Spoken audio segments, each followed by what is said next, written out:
everyone, I'm Lady T506. Welcome to my channel. Today I'm going to be reviewing Love and Hip Hop Hollywood Season 1 Episode 10. Start off with Omarion. He's happy because all the women in his life are getting along. It took his son Mega to bring both his mom and his girlfriend together. And April was telling, Miss Leslie, it hurt when we was, arguing and fussing and fighting because I look to you as being my mom, because being my mom, we don't have that kind of relationship. So and I see that you have this relationship with Omarion, but when we were fighting, it hurt me because I was raised by my mom. My grandmother raised me from a little age, and then once I got to a certain age, my mom came and got me and my sister. So she was kind of in this torn situation, like, I've been raised by my grandma, this is who I love, this is like my home, and you, mom, who I happen to have this relationship, you come and take me from this secure place that I am. And they just don't have that mother-daughter relationship like she would want to have with her mom. And I think it's sad because me and my mom, we are really close. Ever since, I done moved out of state and got married, she calls me every day because I'm still her baby. She calls my brother a lot too, but it's if I'm her baby and I'm her only daughter. So, like, seeing that April and her mom don't have that relationship, it makes me sad. But I'm glad that she can look to Leslie as being this mom for her. And I'm glad that they have got, over this fussing and fighting and being mad at each other. And Leslie, she said I gave her props. She was in labor for, I forgot how many hours she said she was in labor for. She said, but she stuck it out as a trooper, and brought my grandbaby into this world. So I know this was like 8 months ago, but welcome to the world, baby Megan. Welcome to the world. So Nia and Morgan, they're out talking. I can't remember about what, because what got my attention was she was saying that she thinks she's pregnant.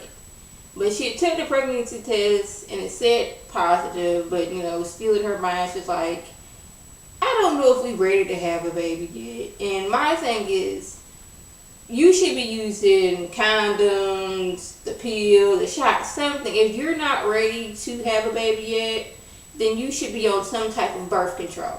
That's my opinion, because her daughter's not even 2 years old, and I know that would be a lot of struggle on her taking care of 2 kids, well 3 if you count Soldier Boy, because he's always on the road. He's still living this I want to be turned up stage. I want to be dancing in the club. I still want to get over here and go to Superhead's house and be taking pictures with her and doing all kind of things with her. He's not ready to be a daddy, and it's sad that now she's pregnant and she had this baby, and it's like she's going to be alone doing this, but we're going to get into a little more of that in a little bit. So Masika, she is going to be doing a song on that track that Berg had gave to Hazel that he had took back. You already know she gonna flip her wig when she found out that. It's like, what? You giving this girl, my enemy, my arch rival, my song that you took from me? I can hear her saying that. Then he cooks up the good idea, like, hey, I'm having my birthday party. I'm going to invite Hazel E. just to show her that I'm going to be with somebody else, so she can get it through her head that, we ain't together like that. We was just having sex. That's all. We wasn't doing nothing more, nothing less. But inviting Hazel, I don't know if Hazel at this point where she realizes that Bird really don't love her, or is she gonna think that little small part of the back of her head, well, Bird wants me back. He is inviting me places. You don't do that for people you don't care about. Yeah, you would think that, right? So it's time for Bird's party. And I can only describe it as a bootleg version of Dee Dee's all-white party. That's what I'm going to say. That's what it is. It's like they just got random people and just like, okay, here's a white outfit for you. Go stand over there. That person will hand you a drink. You will act like you were enjoying the time here. Go. When we say action, that's when you're supposed to be looking like you're having fun. Never mind the fact nobody in here, and I just like scooped you up off the street like literally 5 minutes ago. We're gonna get this together. So Masika takes it upon herself that, okay, Hazel wants to come over at my party and act all crazy. Well, I'm gonna show this girl something. She gets up there and like lets it be known that not only am I Berg's date, Hazel, but also he gave me the track to the song you put that 4-page letter to. So now I have that beat and track.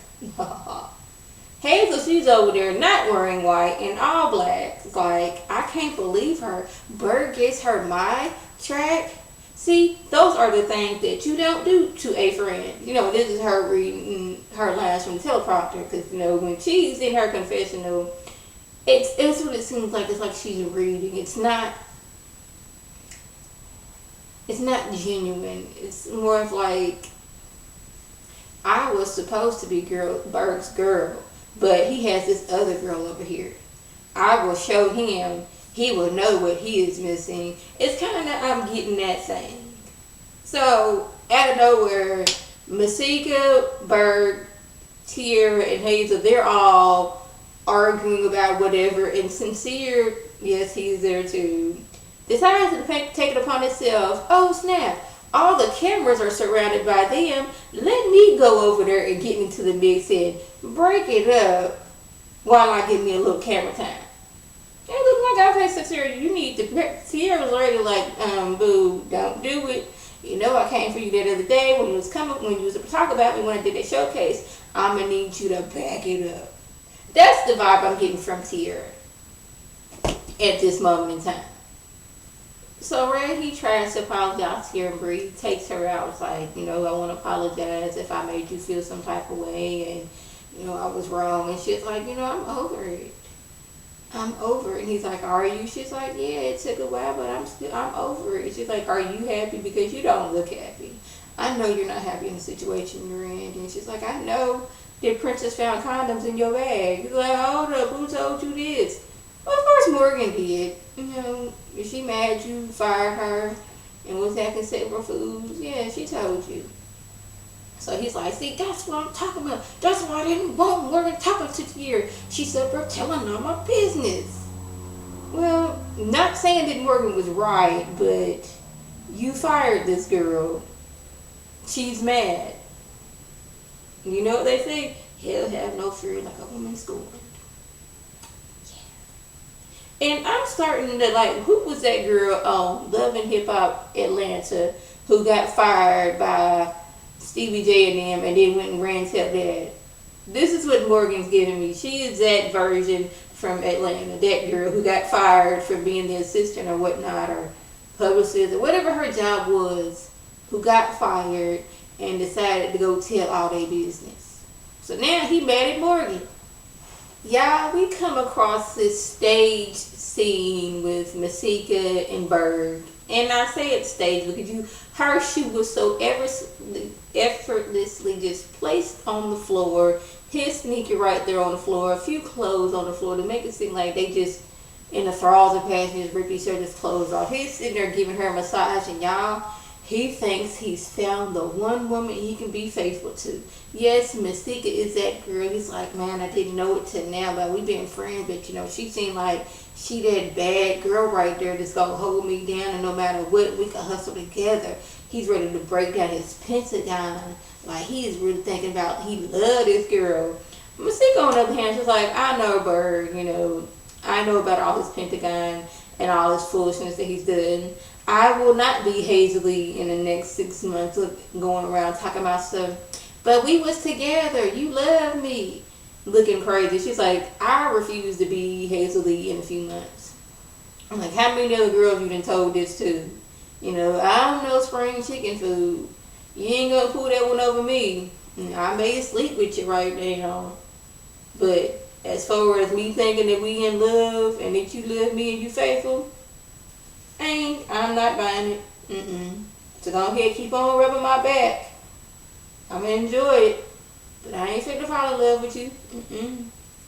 Y'all, April, she wants answers from her mom. She's like, I want to know how come you never hugged us and told us you loved us. You know, you never told us you loved us. She's like, I did. She's like, no, you did. She's like, see, this is what's gonna make me mad. You're lying. And the fact that you lied about my dad to me. Like, apparently, April's mom, told April a whole bunch of stuff about her dad and painted a bad picture for him. So, for her, I'm sorry. And she, because of this, since daddy wasn't around, she took mom's word for it, and like she developed this opinion about her dad. What made her mad until, later on in life when she went and saw her dad and she found out it wasn't true. So now she's like, you made me like dislike my daddy for so many years about what you said, and I could see, look, this right here, ladies and men. Don't paint a bad picture in your child's other parent, cause like just because you mad about whatever, like your daddy, he just left us, he didn't want us.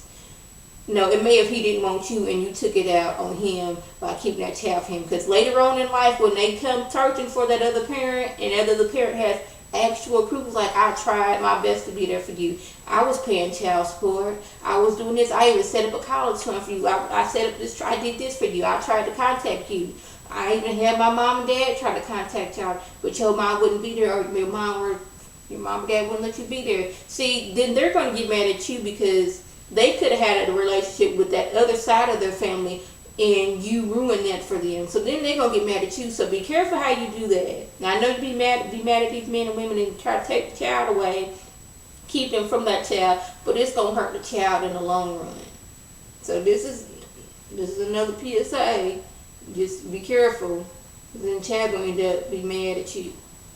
And mom's like, okay, I did love y'all. She's like, you didn't love us. Grandma was my mama. And then you come on along after I guess I got to a certain age, then you come and took me away. So I was like, her mom just like, I don't know what you're talking about. I loved you. I told you I loved you. I hugged you. So why are you getting mad for it? And they was getting mad. Like, why are you saying I don't have a right for my opinion? So Ray J decides to meet up with Morgan. Morgan thinks that they just, this is her brother. They just gonna have a regular conversation. Oh no, Ray J, he wasn't there for no regular conversation. He was ready to. So why you been out there telling all my business? I got Tierra Marie. He may not say this, so I'm paraphrasing. I got Tierra Marie coming to me saying that you didn't told her off. Well, she didn't say who said it, but he assumed Morgan said it. Like, you out there telling all my business, doing all that. See, you ain't faithful. You ain't loyal. It's just like, Princess has been telling your business to me. She's basically been going back and forth and telling both of us stuff about me and you.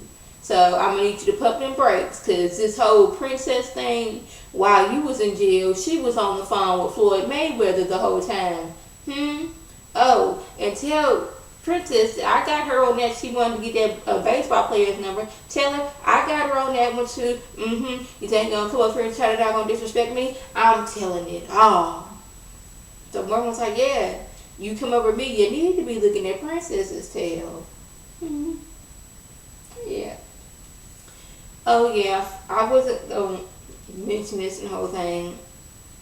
Yeah, she's been trying to get a hold of Soulja Boy. Can't get a hold of him. When she finally does, he is backstage at his concert. Everybody and their daddy is there. She's trying to talk to him. She's like, can't you get these people out for like 5 minutes? That is all I ask. He's like, I'm about to get on. I can call you afterwards. She's like, no, I need to talk to you now. I'm stressed out. But this is Soulja Boy. She's like, man, I'll just talk to you later. And just hangs up. And she has a miscarriage. Not because of that, but I guess stress in general. I don't know. But she said she felt some cramping and she was spotting, and she's had a miscarriage. And she's like, I had to go through this alone. Soulja Boy wasn't there. I didn't get the chance to even tell him that I was pregnant. And now I've lost this baby. So now she's all distraught and emotional and upset about this. And I don't know how Soulja Boy is gonna handle this, because I don't think he's ready to be a father. I don't think he's ready to put up his childish ways yet. But I am sorry that Nia ended up miscarrying her baby. So that was the gist of everything that went on. If I left anything out, by all means leave a comment or video response. And like always, I want to thank my subscribers and the people who watch my videos. I want you to like this video, comment, and subscribe. Share this video with your friends on Facebook, Twitter, and here on YouTube. This is Lady T signing off. Have a good one.